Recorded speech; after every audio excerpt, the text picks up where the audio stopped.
Ngayong araw nito mga lod guys, so nagluluto pala kami ni Mr. ng sinigang na salmon. So ayan mga lod guys, sino bang kumakain dito ng ulo ng salmon? So yung ulo ng salmon mga lod guys, masarap talaga siya gawing sinigang. So ayan mga lod guys, ang dami pang gulay na hinalo ng aking Mr. May okra, talong at may ano pa yan siya, kangkong. So hindi na namin napakita yung nilagay na namin kangkong mga lod guys, dahil may ginagawa pa ako noon ng time na yun na nilunod na ni Mr. ang kangkong. So ayan mga lod guys, lapang na naman tayo today. So ayan, ang sarap talaga gawing sinigang ang ulo ng salmon. So ayan, dami na naman tayo makain nito. Talong at okray. Kain tayo, ayan na yung salmon ni Mr. Oh, sarap naman yung salmon. Ayan, may mga galunggong pa. Ayan, kain tayo. Sarap ito. Ilagay mo ulo. Ulo? Ulo naman ulo.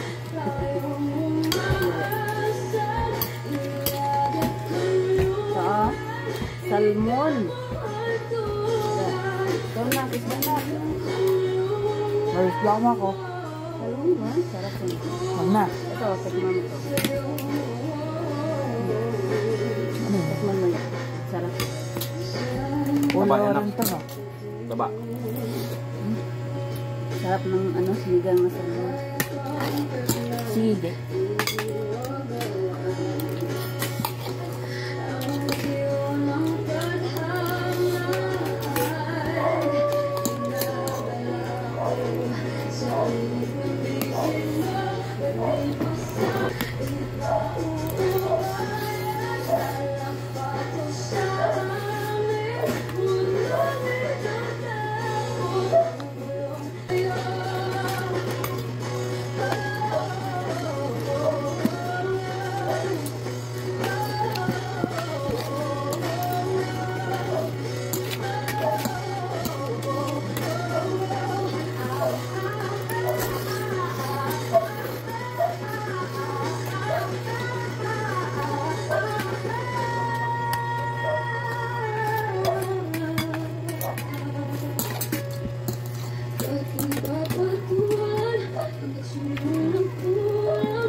Yan mo na.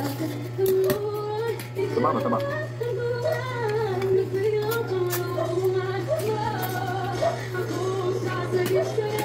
Hindi yung kinakain siya ang pinaka.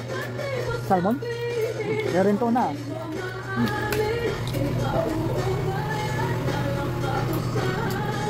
Ako. Yan lang ah. Wala yun. Wala.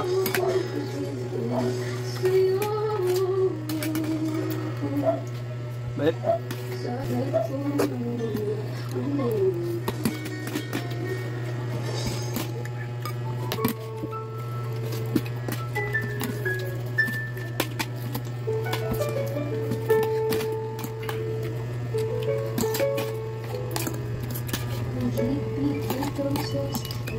See you like that, so then we must have